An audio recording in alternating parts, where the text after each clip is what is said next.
दिल्ली की हवा में जो प्रदूषण है, जो हवा में जहर घुला रहता है, दिल्ली में प्रदूषण के दो स्रोत है, दिल्ली का प्रदूषण और बाहर का प्रदूषण। 60% प्रदूषण बाहर से आता है। दिल्ली सरकार लगातार प्रयास कर रही है प्रदूषण को कम करने के लिए, जिसमें 25% प्रदूषण कम हुआ है। थर्मल पावर प्लांट को दिल्ली में बंद किया गया है। कूड़े के जलने पर भी कंट्रोल किया जा रहा है। केंद्र सरकार क्यों अन्य राज्यों से आने वाले प्रदूषण को रोकने में कदम नहीं उठा रही है? 2020 नवंबर में एक एयर क्वालिटी कमीशन का गठन किया। अगर कोई कमीशन का अधिकार है कि जो प्रदूषण को लेकर उल्लंघन करता है तो उसे 5 साल की सजा का प्रावधान है, लेकिन कोई भी काम नहीं हुआ है। सिर्फ कमीशन का गठन कागजों पर किया गया है। इसका कोई भी बिल बजट में पेश नहीं किया गया। केंद्र सरकार ने जो एक ऐप बनाया था वो भी लैप्स हो गया है। पराली जलाने पर एक्शन कौन लेगा? 13 थर्मल पावर प्लांट चलते हैं, उसे बंद नहीं किया गया है, उस पर एक्शन कौन लेगा? 500 से ज्यादा ईंट की भट्टी जलती है, इस पर एक्शन कौन लेगा? ऐसा ईंधन जो सबसे ज्यादा प्रदूषण करता है, उसका जवाब कौन देगा? इन्हीं सभी बातों को लेकर अतिशी ने आज प्रेस कॉन्फ्रेंस की और पत्रकारों के समक्ष ये सारे मुद्दे उठाए। आगे सुनिए अतिशी ने और क्या बातें कही।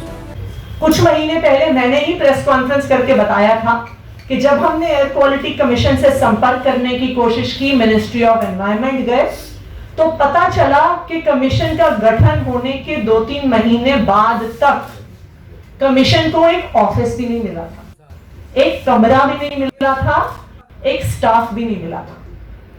और हमें बताया गया कि जब कमीशन के चेयरपर्सन आते हैं कभी कभी तो वो किसी कॉन्फ्रेंस रूम में बैठ जाते हैं। हम दिल्ली विधानसभा की एनवायरनमेंट कमेटी की तरफ से उनसे मिलने भी गए, तब भी एनवायरनमेंट उस बिल्डिंग में जो पर्यावरण भवन है उसके एक कॉन्फ्रेंस रूम में मीटिंग हुई, क्योंकि कमीशन के पास तब तक भी ऑफिस नहीं था। यह दिखाता है कि केंद्र सरकार प्रदूषण जैसे मुद्दे के बारे में कितनी गंभीर थी। लेकिन अब तो पानी सर के ऊपर चला गया कि केंद्र सरकार नवंबर में एक ऑर्डिनेंस लेके आई, क्योंकि सुप्रीम कोर्ट को जवाब देना था। संविधान के अनुसार जब ऑर्डिनेंस आता है, क्योंकि सेशंस के बीच में कई बार कानून पास करने होते हैं, तो जब भी सेशन रिकन्वीन करता है उसके 6 हफ्ते के अंदर अंदर पार्लियामेंट के पटल पर वो बिल प्रस्तुत करना होता है। 29 जनवरी को बजट सेशन शुरू हुआ और 12 मार्च को उसके 6 हफ्ते पूरे हो गए। लेकिन इस 6 हफ्ते में air quality commission for NCR का कोई भी बिल संसद में प्रस्तुत नहीं किया गया और वो एयर क्वालिटी कमीशन का ऑर्डिनेंस लैप्स कर गया। तो जो एकमात्र पहल केंद्र सरकार ने करी थी दिल्ली एनसीआर में होने वाले प्रदूषण के लिए और राज्यों को भी जवाबदेह ठहराने के लिए, जो पंजाब से, हरियाणा से, राजस्थान से, उत्तर प्रदेश से जो प्रदूषण आता है जिसकी वजह से दिल्ली वालों का दम घुटता है, उस पर लेने वाला जो एकमात्र एक्शन, एकमात्र कदम जो केंद्र सरकार ने उठाया था एयर क्वालिटी कमीशन बनाने का, वो भी लैप्स कर गया है। तो आज दिल्ली वालों के सामने ये बात स्पष्ट है कि जो जहरीली हवा में सांस दिल्ली वाले ले रहे हैं, केंद्र सरकार को उसकी कोई चिंता नहीं है कि दिल्ली वालों की समस्याओं को सुलझाया जाए। तो मैं आज केंद्र सरकार के सामने 4 सवाल रखना चाहती हूं कि जब एयर क्वालिटी कमीशन लैप्स हो गया है तो पहला सवाल मेरा यह है कि जो पराली जलती है, जिसके लिए पूसा इंस्टीट्यूट ने कॉस्ट इफेक्टिव बायोडिकम्पोजर सॉल्यूशन बनाया है, पराली जलने पे हरियाणा, पंजाब, राजस्थान, यूपी पर कौन एक्शन लेने वाला है? ये मेरा पहला सवाल है। मेरा दूसरा सवाल केंद्र सरकार से यह है कि दिल्ली के 300 किलोमीटर की रेडियस में 13 थर्मल पावर प्लांट चलते हैं, जो सारी आउटडेटेड और पोल्यूटिंग टेक्नोलॉजी से चलते हैं, जो केंद्र सरकार के ही कई आदेशों बाद इन राज्यों द्वारा, हरियाणा, उत्तर प्रदेश, राजस्थान द्वारा बंद नहीं किए गए हैं। तो इन थर्मल पावर प्लांट्स जिनसे दिल्ली में प्रदूषण आता है, उस पे कौन एक्शन लेने वाला है, ये मेरा दूसरा सवाल।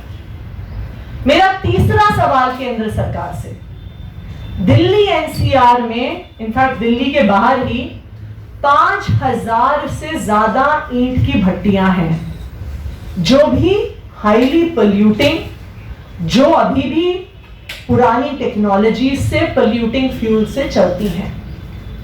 इन 5000 से ज्यादा ईंट की भट्टियों पे अब जब एयर क्वालिटी कमीशन लैप्स कर गया है, कौन एक्शन लेने वाला है?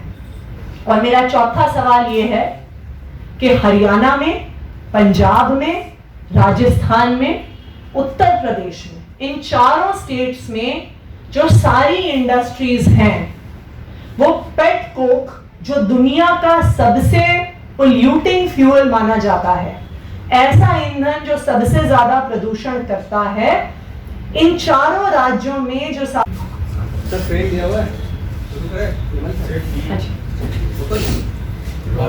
सब लोग जो दिल्ली में रहते हैं इस बात से परिचित हैं कि दिल्ली में होने वाला जो प्रदूषण है, जो दिल्ली की हवा में जो जहर घुला रहता है, जिसको हम सब दिल्ली वालों को, जिससे सांस लेना पड़ता है, दिल्ली वालों को उससे अनेकों स्वास्थ्य की समस्याओं का भी समाधान करना पड़ता है। ये एक ऐसा मुद्दा है, एक ऐसी समस्या है जिससे साल दर साल दिल्ली वाले जूझते रहते हैं।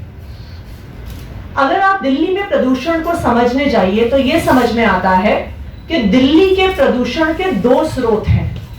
एक जो दिल्ली शहर से होने वाला प्रदूषण है, और बहुत सारा प्रदूषण दिल्ली में, दिल्ली के बाहर से आता है।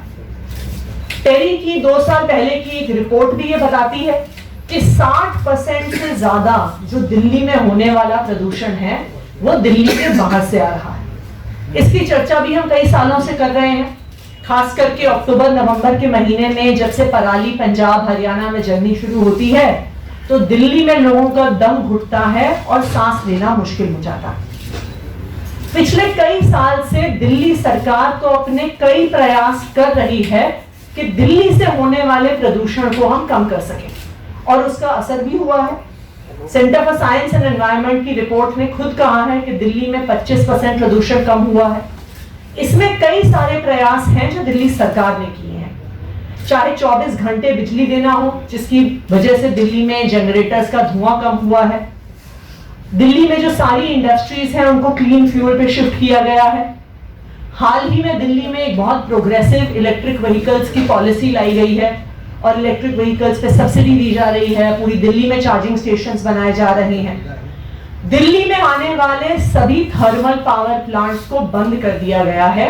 पूरे देश में सिर्फ एक इकलौता राज्य है दिल्ली जिसने अपने सारे थर्मल पावर प्लांट्स को बंद कर दिया है। इस साल पराली भी ना जलाई जाए, उसके लिए दिल्ली ने पूसा इंस्टीट्यूट के साथ मिलकर एक बायो डिकम्पोजर का प्रयोग किया कि दिल्ली में जहां जहां पर भी खेती किसानी हो रही है वहां पे किसानों को free of cost bio decomposer दिया गया। उसी तरह से ग्रीन दिल्ली ऐप पे चाहे डस्ट पोल्यूशन हो, चाहे कूड़े का जलना हो, उस पे कंट्रोल किया जा रहा है। लेकिन हमारा सवाल हमेशा से केंद्र सरकार से रहा है कि जो दिल्ली के बाहर से प्रदूषण आ रहा है उस पे केंद्र सरकार क्या कर रही है। क्यों केंद्र सरकार जो हरियाणा से, पंजाब से, उत्तर प्रदेश से, अन्य राज्यों से, राजस्थान से प्रदूषण आ रहा है उस पर कदम क्यों नहीं उठाती है? क्यों दिल्ली वालों को दम घुटने वाली हवा में सांस लेने के लिए मजबूर किया जाता है? बार बार दिल्ली सरकार ने केंद्र सरकार को लिखा है, उनको एक कोऑर्डिनेशन कमेटी बनाने को कहा, उनको कहा कि ऑल स्टेट्स पे सख्त कार्रवाई करी जाए, लेकिन कोई भी एक्शन नहीं हुआ। फिर सुप्रीम कोर्ट में एक आदित्य दुबे करके एक एनवायरमेंटलिस्ट है, उन्होंने एक याचिका दर्ज की जिसमें उन्होंने सेंटर को कहा कि स्टबल बर्निंग पे, पराली जलाए जाने पे तुरंत एक्शन लिया जाए। जब वो याचिका सुप्रीम कोर्ट पहुंची, उसके रिस्पॉन्स में केंद्र सरकार ने नवंबर 2020 में एक ऑर्डिनेंस के माध्यम से एक नेशनल एयर क्वालिटी कमीशन का गठन किया, जिसकी जिम्मेदारी थी कि दिल्ली एनसीआर के इलाके में जो प्रदूषण हो रहा है और जो अलग अलग राज्यों से भी उसमें कंट्रीब्यूटिंग फैक्टर्स हैं, उन सब कंट्रीब्यूटिंग फैक्टर्स पे एक्शन लेना। और उस ऑर्डिनेंस में कमीशन को काफी पावर भी दी गई, इंक्लूडिंग कि अगर कोई कमीशन की बात नहीं मानता फिर भी प्रदूषण फैलाता है, उस कमीशन को अधिकार था कि वो किसी को 5 साल तक जेल भेज सकती है।